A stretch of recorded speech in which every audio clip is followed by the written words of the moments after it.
It's really about moving you into being responsible for how you're creating your reality and getting really in touch. We just did an episode on mindfulness, getting really in touch with your environment, yourself, your body, your feelings, all of it, your thinking, your soul, just being very connected to everything. And you're going to get better results.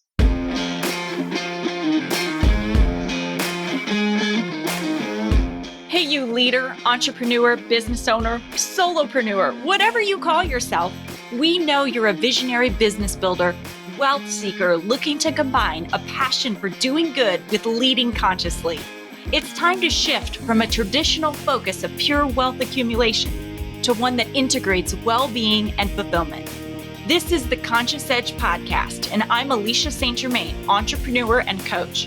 Along with my friend and wellness advocate, Jonathan Duggar, we're diving into what it means to embody radical self-acceptance while still evolving to lead with compassion and kindness. We're sharing our own experiences and expertise as we unpack imposter syndrome, perfectionism, procrastination, and all the other things that lead to burnout and keep you from experiencing pure joy, business growth, and maximum impact. This is a safe and supportive space to explore what it means to be a human creating wealth and building a business. You're here for a purpose, and it's time to shine your light. So here we go.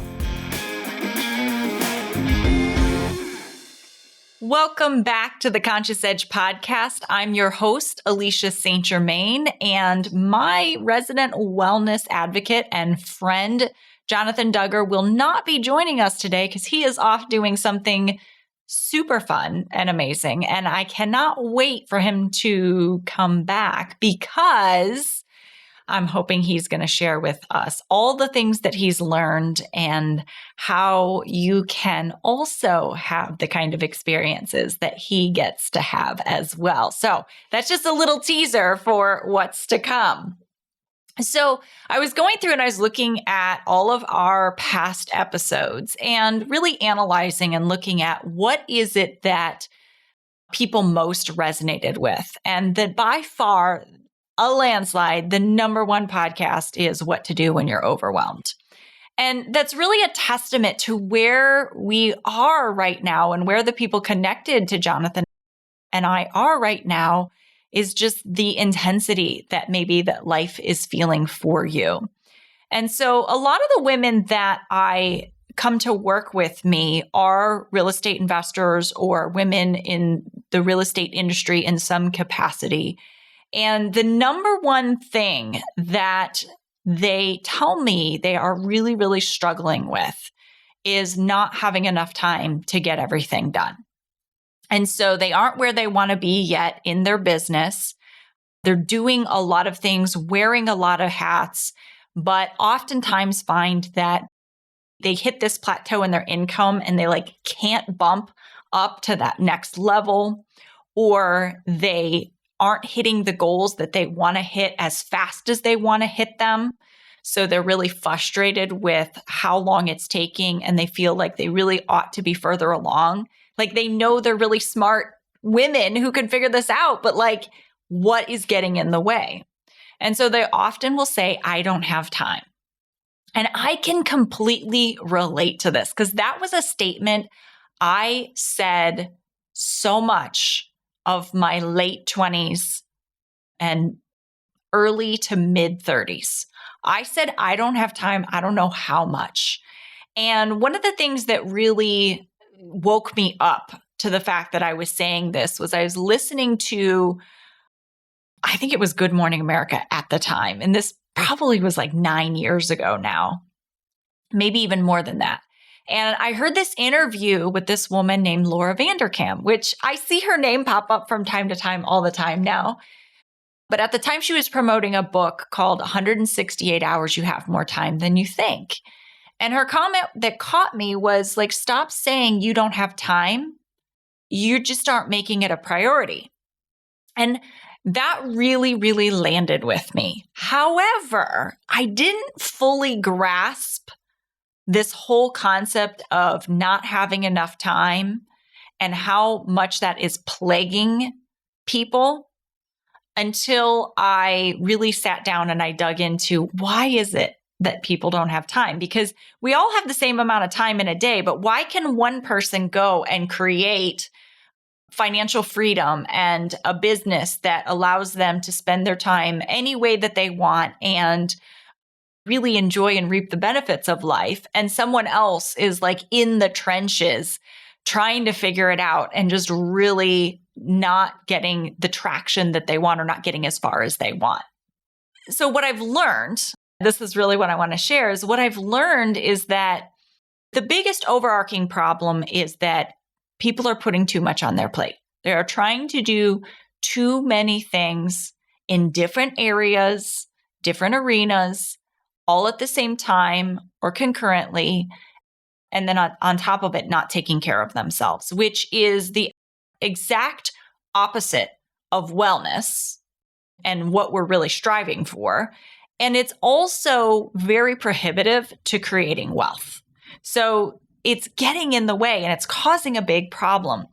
So one of the first things that happens when someone comes to work with me in the Exponential Entrepreneurs, we get really clear on what your purpose is, what lights you up, what your talents are, and what your vision is. Like, what is it that you want? Not what you think you should want, not what other people want, but what you actually want. And I have a number of ways that I do that really blend ancient wisdom with modern science and life experience. So that's a very blended experience in the way that we do that. Now, once we have that, one of the things that I then do is I look at what is the singular focus? What's the one goal that if you were to achieve this goal, it would make achieving all your other goals, all your other things that you desire to have in your life faster and easier? So what is that one commitment that you can make? And what I often find is that commitment, that one goal, is the thing that people are so resistant to. Because if it was easy, you would just go do it and then you would have everything you want, right? You would have all the things. And so that's really that first place is like, okay, what's the one thing that you want to focus on? And then we look at what is getting in the way of that. So in the Immunity to Change coaching, we do something called a Immunity to Change map. And what this map does is it maps out a commitment goal, like the one thing that you're to focus on, and it looks at what behaviors are you doing that is self-sabotaging? What are you fearing? Like, what are your emotions around that? Because our behaviors, the things we do are meant to relieve things and keep us feeling safe. And so what are the emotions that are causing this behavior? And then what are we believing to be true about the way the world works and how you exist in it, which is called the big assumption. I dive a lot more into this in one of our first few episodes, so I'll make sure I link that here if you want to go really deep into this concept of immunity to change. But today, what I really want to do is take you on a journey to really show you how it's not that you don't have enough time, that's not actually what's getting in your way, to make it really clear to you where maybe you want to be paying some extra attention to how you're showing up in the world. So after we go through and we figure out what this big assumption is, for people who are struggling with time, some of these big assumptions, these beliefs about the way the world works, it's almost like it's an input-output system. So your brain, kind of like a computer, like if this input goes in, then this is the expected outcome that happens. And this big assumption was formed very early on in your life. And you can change your big assumptions as you go on, but not without reteaching your brain kind of a new program, a new operating system, essentially. And so what happens when we go through and we do this mapping process, the kinds of big assumptions that often come up are things like, if I say no, then I'll be seen as a bad friend, mom, or wife. And so if someone really believed that unconsciously, by the way, these live unconsciously, they're in a part of your brain that's designed to keep you safe. And so when it feels threatened, it feels like something bad's going to happen, it's going to activate and cause you to have a feeling that causes you to do a certain behavior that gets in the way of that goal, that thing that if you were to achieve it, it would make all the other goals easier. My friend Shannon calls it a domino. It's the domino that knocks everything else down. So if I believed unconsciously, if I say no, then I'll be seen as a bad friend, mom, or wife, this would cause me to say yes to everything, because the natural human need is to be part of a community, to not be rejected, to be included. And that's how we as humans have evolved to survive. And so everything that we do is really around surviving and being okay. Another big assumption that sometimes will come up is if I prioritize my goals and promote myself, then I'll be seen as selfish. There are so many people. Being seen as selfish is like the worst possible thing. And I can totally relate to this because that was one of the things I really struggled with as I was starting my entire journey to becoming a coach. Was you have to promote yourself. You have to tell people what you do. You have to tell people how you can help them and really own that talent that you have, that piece that you have. And so I really struggled with worrying about being seen as selfish or being a selfish person. And so what happens, an example of like a behavior that would happen is like I'd set up time blocks when I'm supposed to be promoting myself or supposed to be more visible or doing something. And I would totally blow through the time blocks. And anytime someone needed something, my kids needed a sandwich made for them, my husband, if I like left my husband to handle our children while I worked on my business and I heard like some discord happening, I would like have to rush out and help because I felt selfish that they were having challenges, which by the way, my husband was completely capable of working through. But I like had to save everyone from this discord, this uncomfortableness that was happening. And so I totally blow through time blocks anytime I had the opportunity to help someone else. And I know that other people do this as well. It's like, oh yeah, I set up time blocks in my calendar. So if you're someone who's like, I'm struggling with time and I set up time blocks and I do the strategy, but then I like don't keep the time block, I would really wonder like, is this possible that you maybe are perfectly happy to go help someone else with whatever their problem is? Because maybe you're struggling with some feelings of being selfish. Here's another reason. If I don't do it, then it won't be done right. And so the behavior that comes out for these individuals is they're going to DIY. They're going to do everything themselves. And your business will only go so far if you are doing everything yourself. You actually have to rely on other people and bring other people who are better at doing certain things than you are into the fold. Even to the point where like you'll be doing things that you're not good at and you're not doing well, but because like you think you have to do it yourself and you have to understand how to do it, you will like start taking courses on how to like become a CPA, right? Or like how to do your own bookkeeping rather than hiring someone who that is their talent or their skill. This happened a lot when I used to teach real estate. People would come to me and there was like, I'm thinking about getting my license as a real estate agent. And my first question was always, well, hang on. Are you getting a license as a real estate agent because you think that you need this in order to be able to find deals and run comparables and get access to information?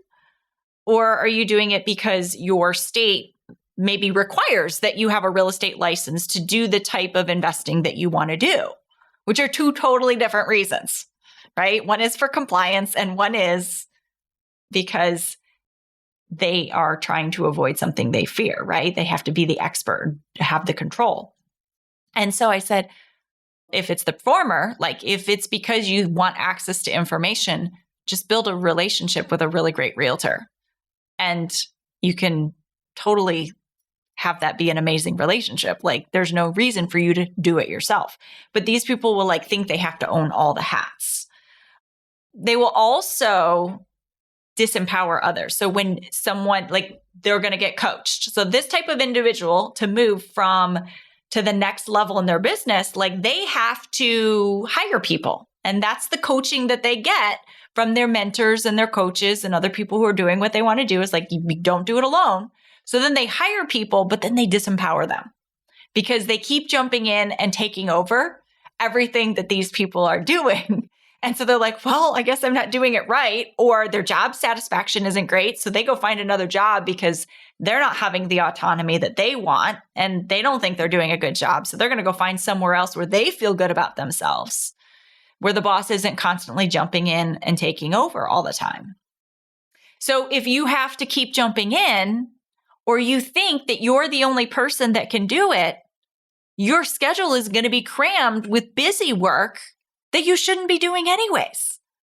And so again, it's not that you don't have time, it's that it doesn't feel safe for you to let someone else help you.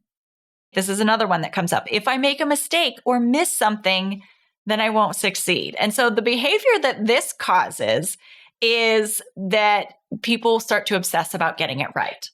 And so oftentimes they will be the person who is stuck in planning everything out, but there's very little execution. Like they've got so many plans, their computer is stuffed full of plans, but the execution is incredibly slow. And if ever, or then the next new plan comes up. And so, of course, if you're constantly stuck in planning, you're not going to get where you want to. And everything that you do is going to take so much time because you're obsessing about how to get it right, how to not make a mistake. And then the other thing is, this is a big assumption that came to me was my value is a direct correlation to the money that I make. So the way that this one manifests is like you have a business and maybe you're someone who wears other hats as well, especially like women. The people that I work with are oftentimes in a caretaker situation. They may be caring for an elderly family member. They may be caring for children in some capacity. They have I don't want to say an obligation because it's not an obligation. They have a value where they value their position as a caretaker as well. And that's important to them. And they're not doing it out of obligation. They're doing it out of love and something that makes them feel like a good person. And it's part of their value system.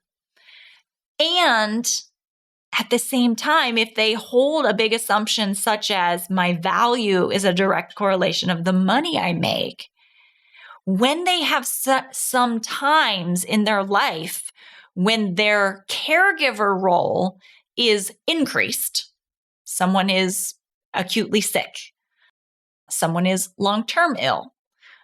And so the needs from that person as a caretaker are heightened.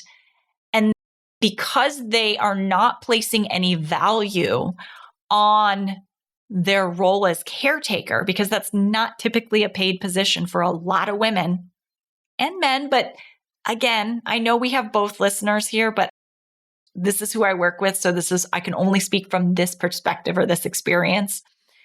But that's not a paid position for a lot of people. Let's put it that way. And so what happens is because they do not see this role as caregiver as valuable in their brain, again, not knowing it, there's like an anxiousness that they may even feel when they're caregiving. Like they want to be there. It's a value. And then there's this other value that's like, oh, but I'm not making enough money. I'm not growing my business. I'm not doing more. I have to pull back. And now I'm really uncomfortable because now I don't feel valuable because I'm not bringing in income. And so these are all the ways that it seems like time is the problem. But when someone says, I don't have time, I'm thinking in my head, like, okay, what are they really putting on their plate? And why is it absolutely necessary that something be on your plate, that you have to juggle both caregiving and working to the same level, like equally, to a point where you're sacrificing your own body and your own wellness?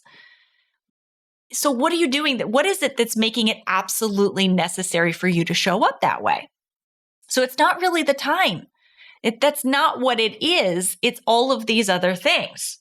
And so once people realize that this is whatever their big assumption is, for you, it might be something completely different. And if you want to know what your thing is, we actually have a on-demand mapping workshop that you can go through that I'll link here for you. So then once you know what it is, the next step of the process when I'm coaching people in the exponential entrepreneur is really to step back and observe it. Like let's just see, now that you know it's there, this feels powerful, this feels real for you, but like, let's see, is this really the thing that's getting in your way? Or not even is this really the thing, but like, how else? Where else is this playing out in your life? So sometimes people get frustrated with me because they don't realize that when I say to someone, if you're doing this in one part of your life, you're doing it in a lot of parts of your life. And until you step back and observe, you don't realize how many places this big assumption is touching you and stealing this time from you, so that it feels like you have too much on your plate, you're stressed, you're in a constant state of fight or flight, your cortisol is high, and it's leading to overwhelm and burnout. And so we step back and we just observe and we get really clear on all the places that this actually touches in your life. Then one of the other things that we do is we look at, okay, so if this wasn't true, if you didn't believe these big assumptions that if I say no, I'll be seen as a bad mom, wife, or friend. If I prioritize my goals and promote myself, I'll be seen as selfish. If I don't do it, then it won't be done right.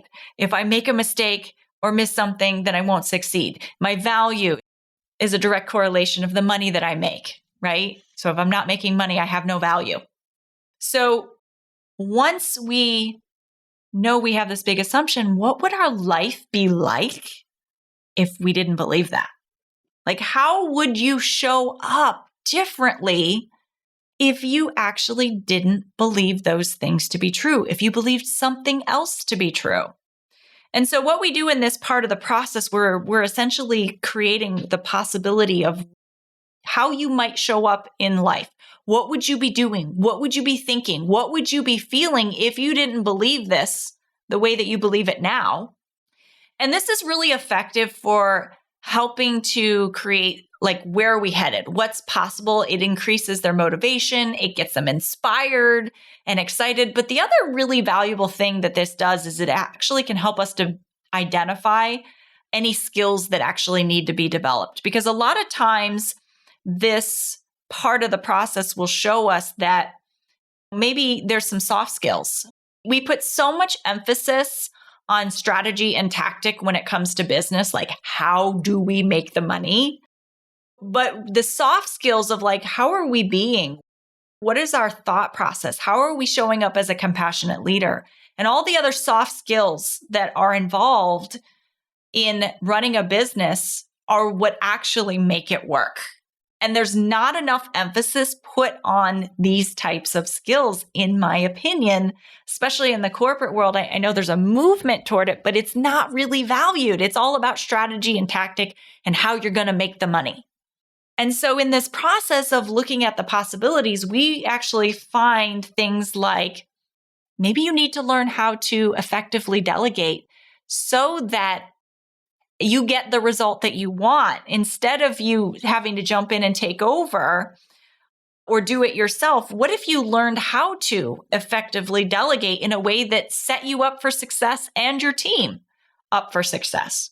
Or if you're somebody who always says yes, even when you want to say no, like, do you actually know how to hold boundaries in a loving, compassionate way that feels good for you, that isn't out of alignment with who you are? Because a lot of times when people discover that they have this big assumption, their inclination is to like do the opposite and like delegate everything or hold really firm boundaries, but do it in a way that they turn into kind of a jerk about it.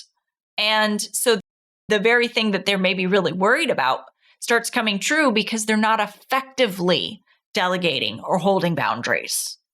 So this part really helps us identify like, what skills do you actually need to learn in order to get the needed results and not what you most fear, which is that it's not going to be done right, or that you do come off as selfish or a bad person, right? And that's what you're trying to avoid. So you need the right skills to be able to do that. We also look at, where did this big assumption come from? It's oftentimes very rewarding for people. I don't want to say rewarding. That's not the right thing. Releasing. It like releases them and allows them space to forgive themselves when they understand that throughout their life, there has been a pattern that caused this big assumption to be created. And it wasn't one thing, and it wasn't even something big. It was a series of small events that led to a conclusion that your brain made about why this big assumption even exists. So when we have someone who like really struggles with time and they need to people please, they need to say yes to everyone, because if they say no, that makes them feel bad. Like they either are bad or they did a bad thing, which is guilt and shame, right? And so they may have had a history when they look back and see, you know what? Guilt and shame, or shame, was often used in order to achieve compliance, in order to get me to do what my caregiver or someone I respected wanted me to do. Or maybe they were somebody who was highly criticized. And so they learned to really, really overthink everything and make sure everything was perfect before they like let anything out into the world, because they were trying to avoid being criticized. Or maybe they couldn't depend on other people to meet their needs. So they actually just learned that they had to meet their own needs and figure it out themselves in order for them to be taken care of. So it's really hard for them to let someone else or depend on someone else, because their history shows that's not how life works. And so when they see like, oh, and by the way, I want to say this isn't like something was done to them on purpose, or that they had bad parents or bad caregivers, because we can't always control. We're all humans having a human experience, interacting with each other, and we all have our own big assumptions, by the way. So we look at this as, this is the circumstances that created my big assumption, not I'm a victim of my circumstances. Like, oh, this was done to me. And that's not how we look at it. We just look at it as like, oh, okay, this is how it was created. This is the context. And it's often very releasing because they can see, oh, that's not really true anymore for me. And so it starts to unravel this big assumption. Or, oh, there's nothing wrong with me. I'm actually just somebody who had these experiences, and that's why I behave the way I do. There's nothing wrong with me. I just need a little tweak in my thinking. So it lightens that load.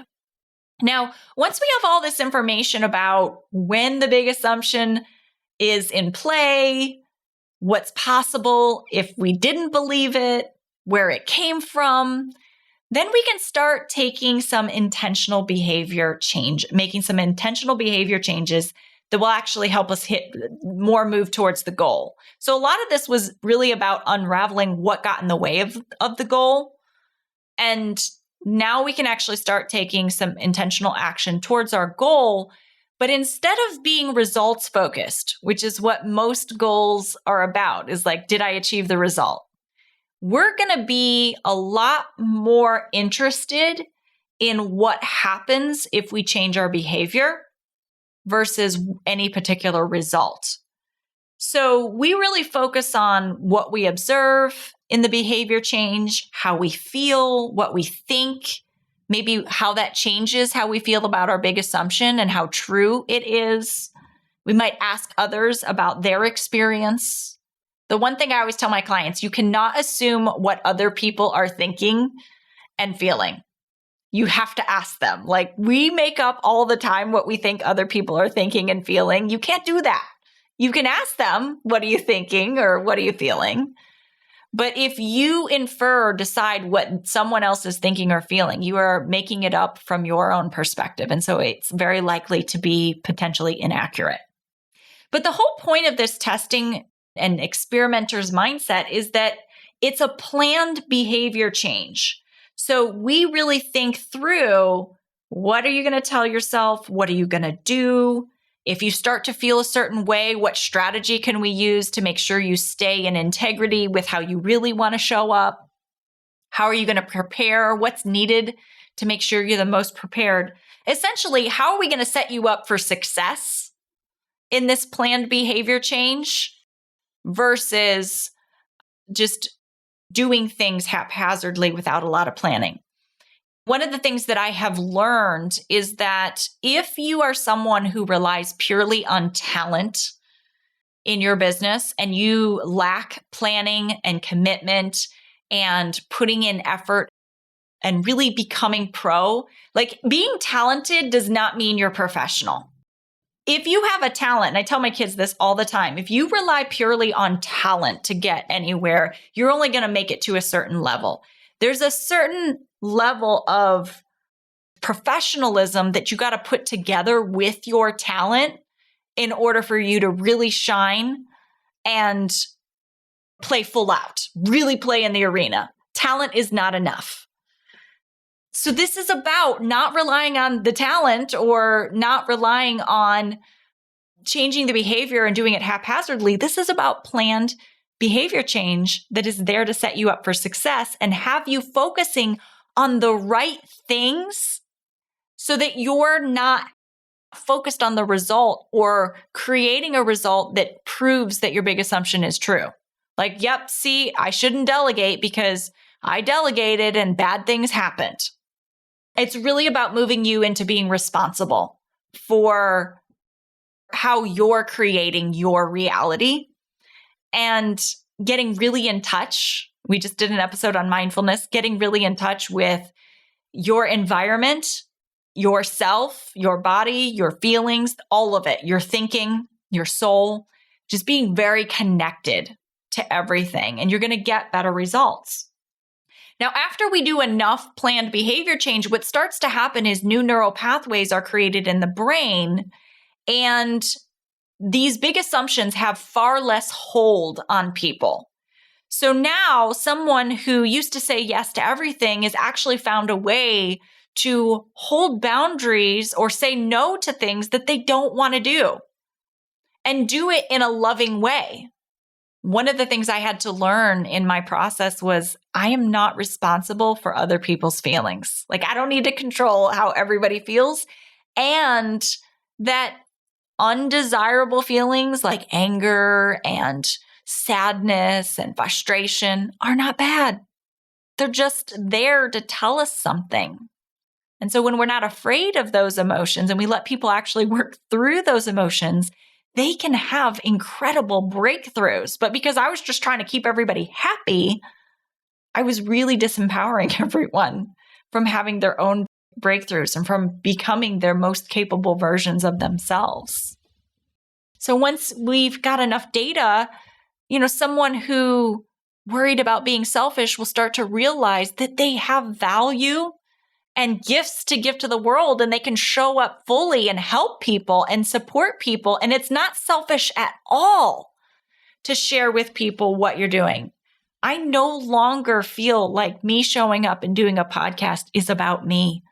Yes, I make money doing my business and what I do, and that is so that I can sustain my family and myself so that I can continue to coach women to create these kinds of results in their business, to be able to have a more fulfilling life where they're only focusing on the things that will create wealth for themselves and focus on their overall well-being and taking care of the people that they love, seeing them reclaim their time.